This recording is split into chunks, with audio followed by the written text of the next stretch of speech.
Hi everyone, this is a bit of an experiment. I'm going to do an audio and video version of my Eleanor Mills The Queenager newsletter, which goes out every Sunday. Some of you have asked if there could be a kind of audio video version, so this is a first attempt at that. I hope it works.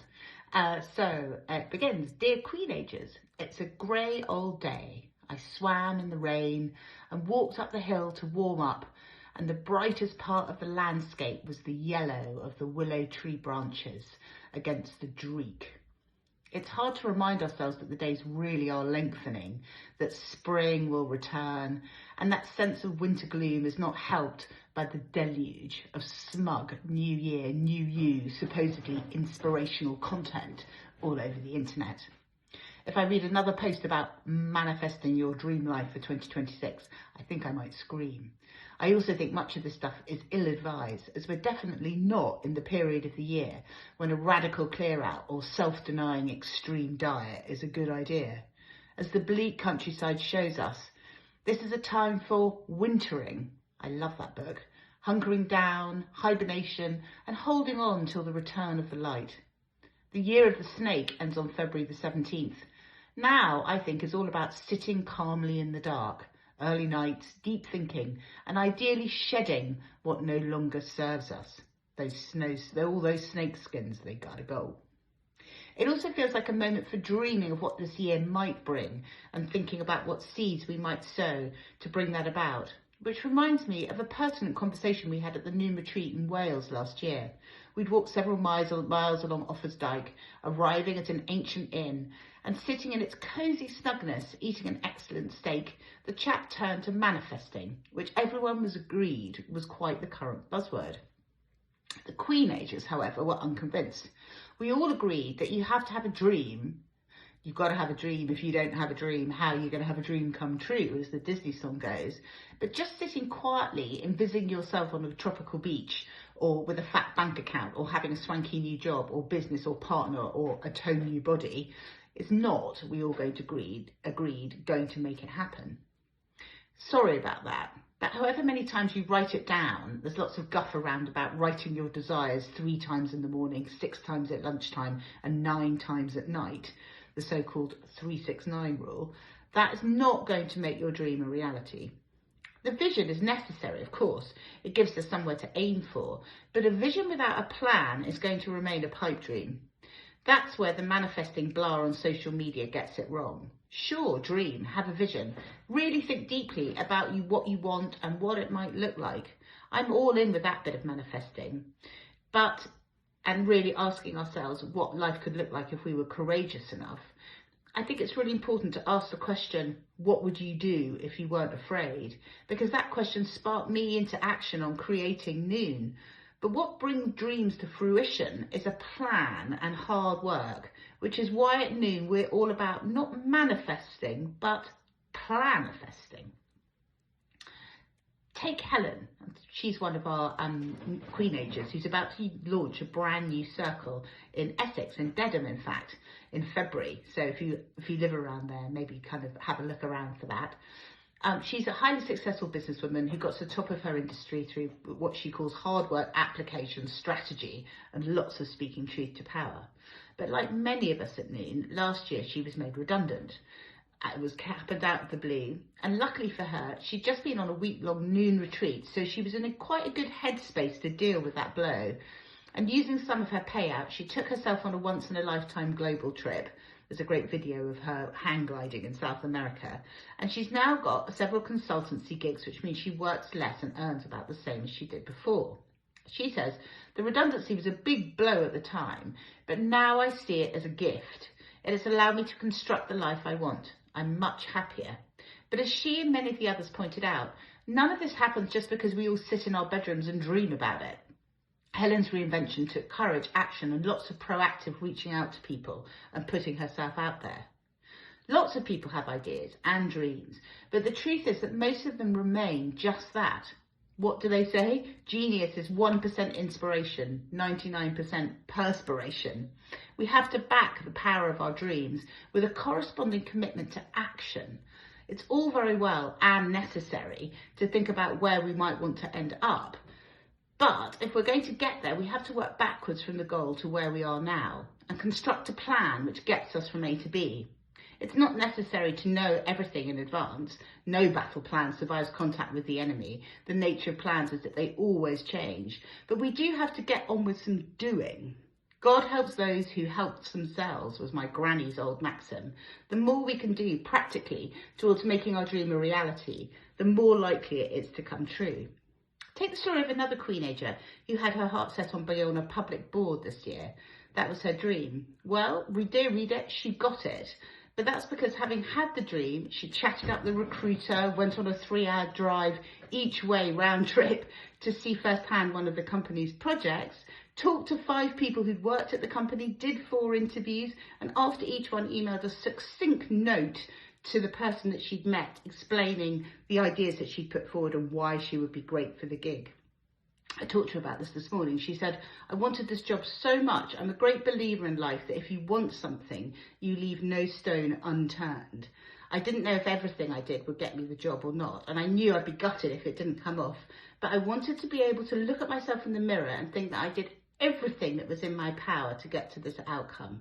That's all we can ever do in life. Try our best. She's right. A vision plus a plan plus perspiration equals planifestation, an incredibly powerful tool. In fact, it's the only tool that ever works. I know this is true from my own life, both as a journalist and as an editor. I always encourage myself and everyone around me to make that extra phone call. It was usually going the extra mile that really got the scoop. But also as an entrepreneur, I've set up 2 different businesses since I left my work at the Sunday Times. And I know that if we want to start a new chapter in our lives, we need a vision, sure, but we also need to chuck energy at it. Over the last few years, I said yes to conversations or coffees or meetings, even when I wasn't entirely sure where it would lead. And on top of that, I trusted that people who were coming into my life at particular points were coming in to help me achieve that vision. I didn't know that my idea for Noon would work, but I believe that midwife women needed a different story, a supportive community, and were different to the women who had gone before. I also believe that Queenagers deserve joy, fun, and to be seen. And it worked. In our Noon January planning meeting last week, we realised that we'd hit an audience of 100,000 over our different channels. And we've now got 25 Noon circles all around the country. Do check one out, see if there's one near you, with more on the way. And last year we did 2 landmark reports, one into Queenager entrepreneurs and another into divorce for midlife, which got loads of press. And the book that I wrote about all of this became a Times bestseller. But more importantly than that is the fact that I know it helped loads of you, because I get an email or a note every day saying how it had kind of held the hope, held the light for people when they were in a dark place. But none of that happened just because I had a dream. It happened because the dream was backed up with a plan, a team, and huge amounts of effort. I totally believe that we make our own luck when we open ourselves up to what is being offered to us, but also that it's not a passive process. It's that kind of manifestation, making something real in the world, is an active process. It's the challenge is that any idea to turn it into reality starts with a vision, but is made flesh with a plan and lots of hard work. So my advice to you, if you're at a point of change or a transition, is to use this rather bleak, dreek time of the year to dream and envision what you might be, what you might become, but then to work back from that vision to some practical steps that can be taken today or tomorrow or whenever you have some time. On my desk, to keep me on track, I have a post-it note which says, what am I doing today to get closer to my goal? It reminds me that a vision plus a plan plus carrying out said plan equals the possibility of success. Otherwise, it would just remain a bit of a pipe dream. So don't just rely on the snake oil of vision setting for 2026, the energetics of abundance. That's the name of something that just dropped into my inbox. Think about what you want and make a plan to get it. And I reckon get planifesting is the only strategy that's ever worked. In the meantime, I would really highly recommend snuggling up in front of a fire or a radiator, having a hot bath, going to the movies. I went to see Marty Supreme last week. I wouldn't necessarily recommend it. I found it a bit loud, very long, a Timothée Chalamet ego fest full of sound and fury, and to me signifying nothing. I'm going off to see Hamlet tomorrow night, so maybe that will be more fun. Or curl up with a good book. My best read of last year is a book called Dream State by Eric Putchner. Really recommend that. And I've also just finished reading the Booker Prize winner Flesh, which will keep you going for a couple of days. It's quite an easy read and quite thought-provoking, but full of men who are emotionally kind of passive and stunted. Quite an eye-opener. My husband found himself getting quite annoyed by them, but see what you think. In the meantime, if you could do with a bit of reinvention focus, why not try our Rebrand Yourself in Midlife course from Noon? The details are at the bottom of this video. The sales of that close tonight, Sunday. And if you fancy getting out and about this week, we've got a free private view of a fantastic new photography exhibition by Noon Advisory Board member, the fantastic photographer Amelia Truebridge. She's going to be in conversation with me and my old colleague from the Sunday Times, Tiffany Dark, who edited the style section. Both she and I used to commission Amelia Truebridge to do fabulous portraits for us of kind of rock stars and celebrities. So she's got some great anecdotes.